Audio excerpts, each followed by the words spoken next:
مثال کے طور پر اگر نکاح 20-25 سال پہلے ہوا ہو اور طلاق ہو جائے تو عورت کو حق مہر کس حساب سے ملے گا؟ یا مثال کے طور پر نکاح کے وقت لڑکی پاکستان میں تھی اور طلاق کے وقت امریکہ یا کسی اور ملک میں تھی، تو حق مہر کس ملک کی کرنسی کے حساب سے ملے گا؟ کیونکہ ملکوں کے حساب سے جیسے پاکستان یا یورپ وغیرہ دوسرے ملکوں کے کرنسی جو ہے ان میں آپس میں کافی فرق ہے ویلیو کے لحاظ سے۔ حق مہر کی بنیادی بات یہ ہے کہ فریقین کی رضامندی سے، جس پر فریقین راضی ہو جائیں وہ اس کی جتنی مالیت پہ وہ حق مہر قرار پاتا ہے، اور حق مہر کے متعلق جتنی جلدی ہو سکے اس کی ادائیگی ہونی چاہیے۔ حضور صلی اللہ علیہ وسلم کے زمانہ میں، صحابہ کے زمانہ میں ہمیں یہ ملتا ہے کہ نکاح کے بعد، شادی کے بعد وہ فوراً اس کی ادائیگی ہو جاتی تھی۔ چنانچہ جو بعض واقعات ہمیں ملتے ہیں جس میں خاتون نے اپنے خامند کو ناپسندیدگی کا اظہار کی بنا پہ حضور صلی اللہ علیہ وسلم سے خلا کی درخواست کی، یا حضور صلی اللہ علیہ وسلم نے کسی فریقین میں علیحدگی کروائی، تو اس میں یہی ہمیں سامنے آتا ہے کہ عورت سے کہا کہ اچھا چونکہ قصور بظاہر تمہارا نظر آ رہا ہے، اس لیے تم حق مہر میں ملا ہوا جو باغ ہے یا جو بھی مالیت ہے، جو بھی پراپرٹی، وہ واپس کرنے کو تیار۔ تو گویا اس سے پتہ یہ چلتا ہے کہ وہ حق مہر ادائیگی فوراً کر دیتے تھے۔ تو یہ ہونی چاہیے۔ اگر اس قسم کی صورت ہو جائے تو جو اگلا حصہ ہے سوال کا، اس کی صورت ہی پیدا نہیں ہوتی کہ اگر شادی ہوئی اور اس میں خامند نے جتنی جلدی ہو سکے اس کو ادا کر دیا، تو پھر اس میں تو وہ 20 سال بعد یا 30 سال بعد کا یا نکاح اور طلاق کا معاملہ ہی نہیں زیر بحث آتا۔ لیکن اگر کسی جگہ پہ ایسا ہو جائے تو وہی حق مہر جو اس وقت نکاح کے وقت معین ہوا تھا وہ اسی کی ادائیگی ہوگی، اس سے کم یا زیادہ کی صورت، سوائے اس کے کہ کوئی ایسا اختلاف یا نظام ایسی چیز دیکھے جس میں کہ اسے محسوس ہو کہ یہ کسی فریق پر زیادتی ہوئی ہے، تو پھر اس میں مداخلت ہو سکتی۔ اسی طرح ایک اور بات بھی یہاں پہ واضح کرنا چاہتا ہوں قبل اس کے کہ اس کے بارے میں حضرت مسیح علیہ السلام کو بڑا خوبصورت ایک ارشاد ہے، وہ میں پیش کروں گا، لیکن یہ بھی بیان کرنا چاہتا ہوں کہ جیسے میں نے عرض کی کہ حق مہر جو ہے فریقین کی رضامندی سے طے ہوتا ہے، لیکن بعض اوقات شریعت نے نظام کو یہ اجازت دی ہے کہ بعض ایسے معاملات جس میں کوئی خرابی ہو رہی ہو تو نظام کو یہ اجازت ہے کہ وہ کوئی اس کے متعلق اپنی جو انتظامی جو ہے فیصلہ یا انتظامی جو حکم ہے وہ نافذ کرے،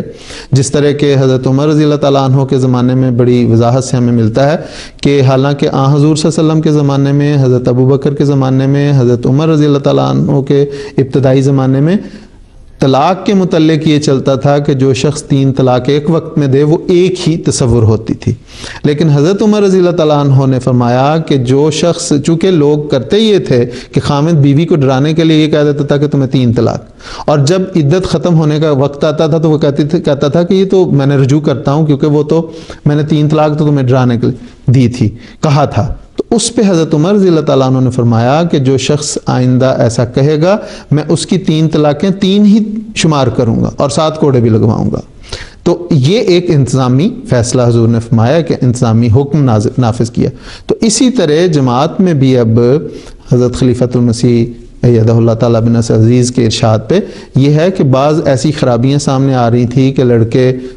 تھوڑے سے حق مہر پہ نکاح کر لیتے تھے، بچیوں کو یہاں لا کے خراب کرتے تھے، جب چاہتے تھے طلاق دے کے یہاں چھوڑ جاتے، نہ اس کا کوئی پرسان حال ہوتا، وہ بچیاں کوئی بنگلہ دیش سے، کوئی پاکستان سے، کوئی افریقہ سے، کوئی انڈیا سے آئی ہوتی تھی۔ تو اس پہ حضرت صاحب نے یہ پابندی لگائی کہ اس قسم کے معاملات اب اس کے لیے 10,000 یہاں پہ اگر وہ یو کے میں کر رہا ہے تو 10,000 پاؤنڈ، اور اگر امریکہ میں ہے تو $10,000، جرمنی میں ہے تو 10,000 یورو وغیرہ، یہ ایک انتظامی ارشاد حضور نے فرمایا ہے، لیکن اس میں ضرورت کے مطابق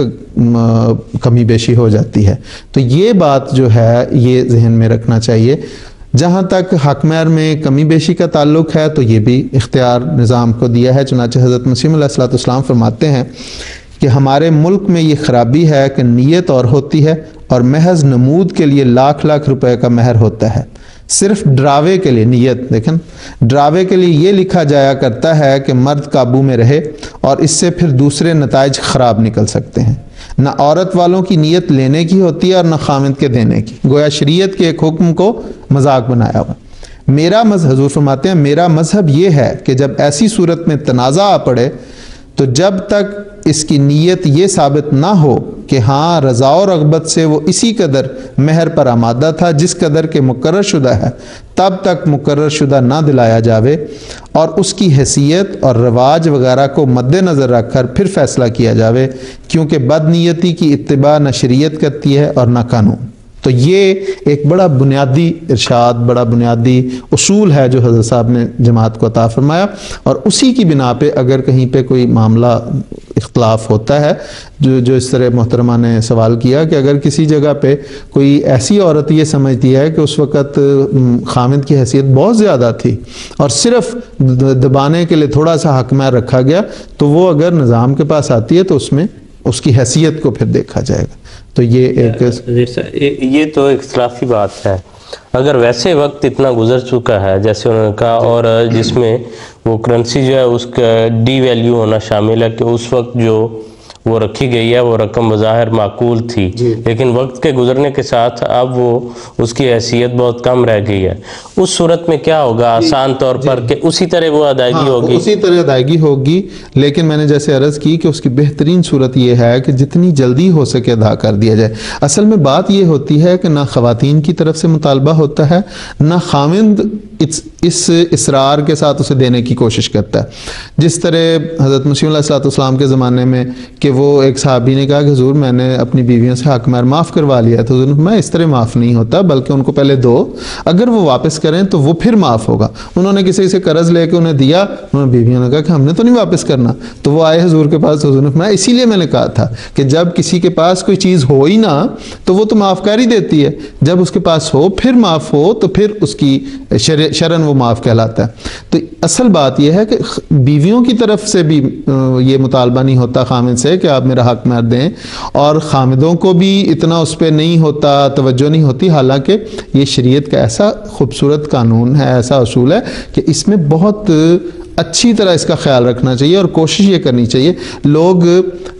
5-5 10-10 ہزار پاؤنڈ کا زیور ڈال دیتے ہیں